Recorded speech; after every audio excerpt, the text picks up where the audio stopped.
season. Look at the schedule.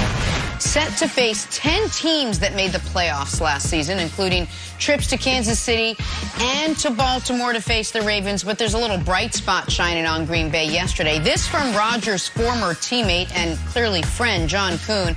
Aaron and I are friends, he said. We spent a decade of our lives together in the same meeting rooms on the same practice field, so we do talk. And quite frankly, this is something that I believe is fixable. We got Mike Vick back with us now. Mike, what is your level of faith in Green Bay if Rodgers and the Packers can somehow salvage this relationship? I have absolutely no faith. I mean, when you make this type of statement on draft day when the whole world is watching, I mean, you really mean it. You know, and it's coming from a place not of hatred, but it's coming from a place of you just being ready to just move on. It's like a relationship, you know, when two people feel like, you know, it's over, you can feel it in your heart when it's over. And I honestly feel like this is unrepairable, unfixable. Now what the Green Bay Packers have to do is just set their sights on Jordan Love. You know, the thing is, they don't want to look like trash this year, and it's understandable. You look at the schedule, and, you know, you got 10 teams up there that made the playoffs previously. And, you know, I would be calling Aaron Rodgers, you know, repeatedly as well. So, you know, this is a situation that is not fixable. The Green Bay Packers are going to have to find a way to come up with a solution where they can look at this schedule, win some games, and try to yield some dividends.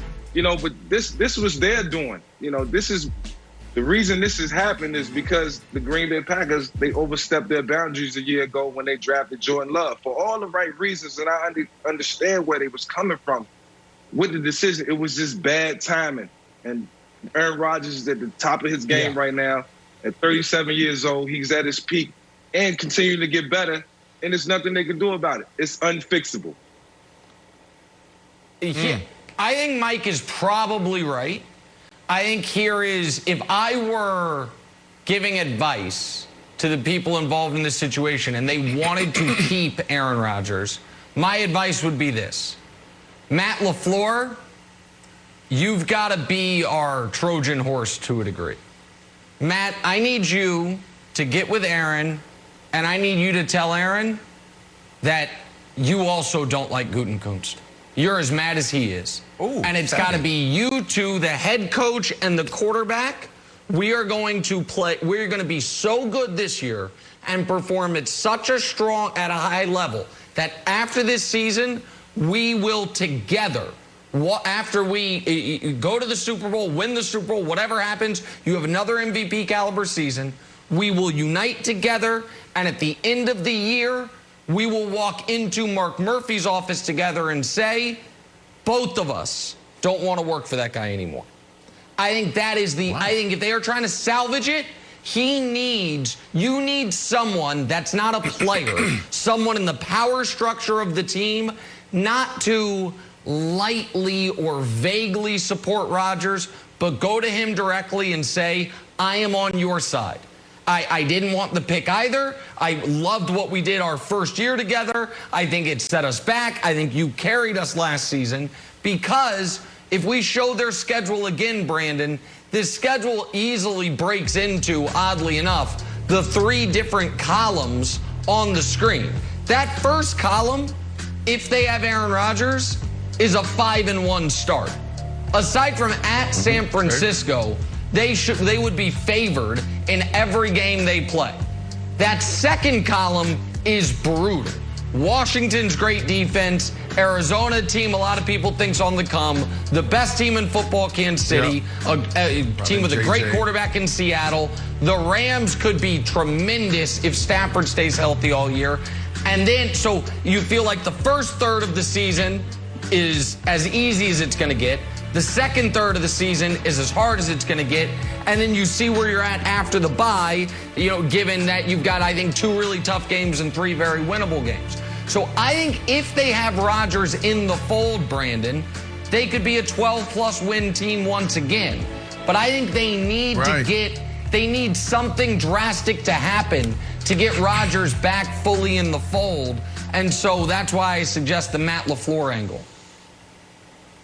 Listen, It's not an if. Aaron Rodgers will be a Green Bay Packer this year and the years to come for these reasons. You got James Jones and John Kuhn, guys that he spent a lot of time with, coming out publicly and saying that it's fixable.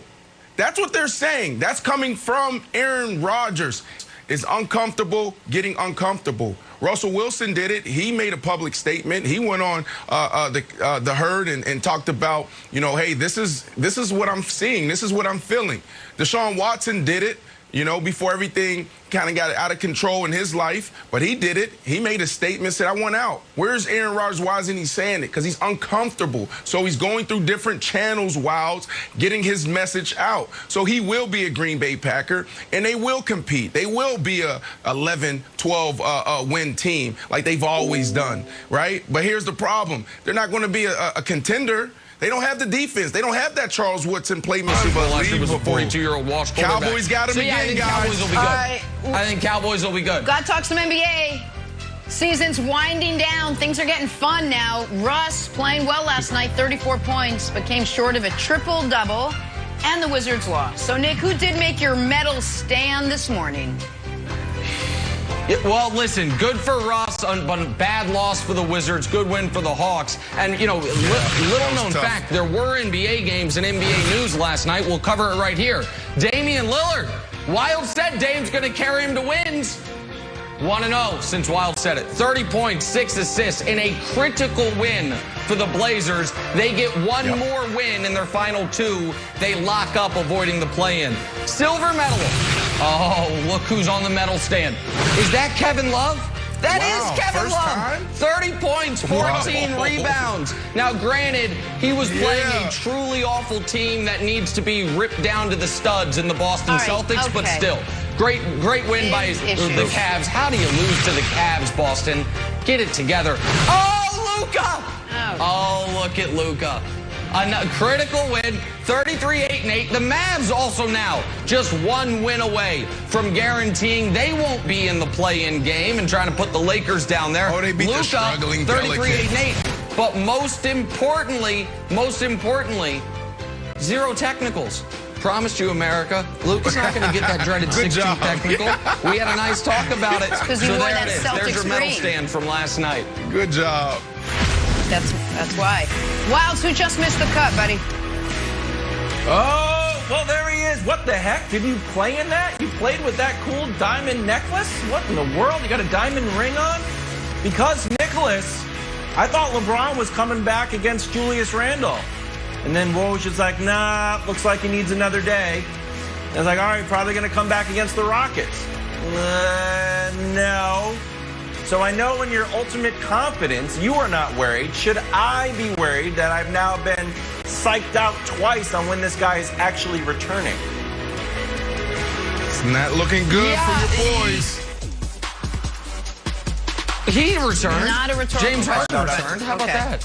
Hey, Harden, he got some beard back last night. Made Brandon very happy. Just how impressive was his comeback performance. We'll tell you, but off the bench, a double-double? OMG. Not to brag or anything, but I'm really good at this game. I study the game. I'm very unselfish. I take the game and I play it the right way every single night. So I don't try to do anything that I can't do or anything that doesn't benefit our team. And if